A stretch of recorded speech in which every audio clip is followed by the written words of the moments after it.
Hiya everyone, and in today's video we will be taking a look at Jake the Asshole's undebunkable best flat earth proof never been debunked. Until today. Let's get into this.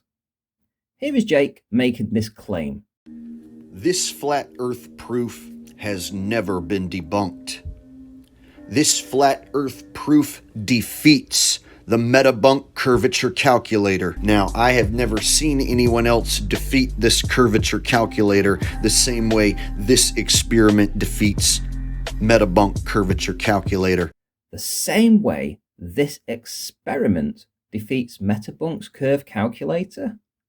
So, first let me just say, Jake, this is not an experiment. This is a snapshot of reality as seen through a lens and at this moment in time. Nothing more and nothing less. Had you ever taken a photograph yourself, you would understand this. Now, let's look at the curve calculator he claims this image debunks.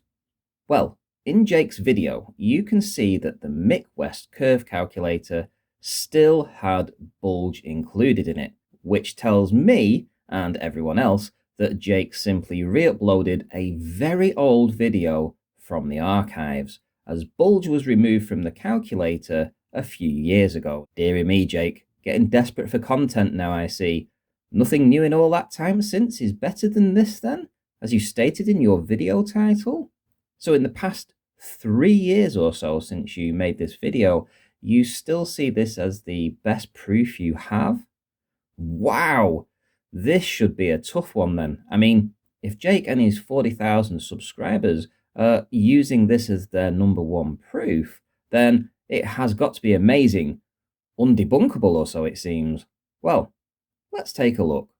Back to Debunked's curve calculator. And in the updated version and in your own screenshot, it shows with refraction. This is because Earth has an atmosphere, and due to the behavior of light in an atmosphere, the light deviates from a straight line. In other words, it gets refracted. This 7/6R refraction is called standard refraction. In other words, Jake, the normal refractive conditions of our atmosphere. On some days, this may be greater, and others, less. And things that affect it include pressure and temperature. But I suspect you already know this, Jake, and if you didn't, then how do you explain the image you present as your #1 proof? The height of the CN Tower next to the Rogers Building stands at an impressive 553 meters. Indeed, a marvel of engineering at such dizzying heights. Partway down, at 346 meters, is the indoor observation deck located here. Now that we know these two heights, we can accurately scale a building as shown here.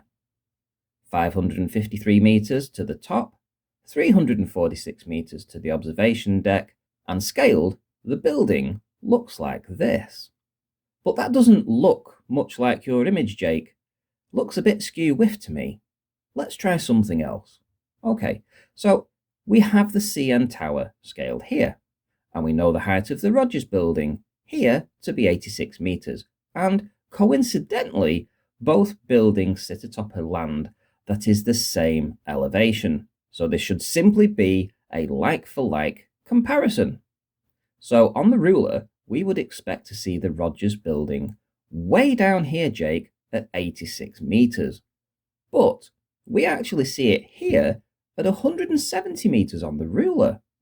Now that's a bit inconvenient for flat Earth, as it seems there is a bit of warping going on with the image. I wonder what could be causing that. Let's try and see if the so-called debunked curve calculator can answer this question.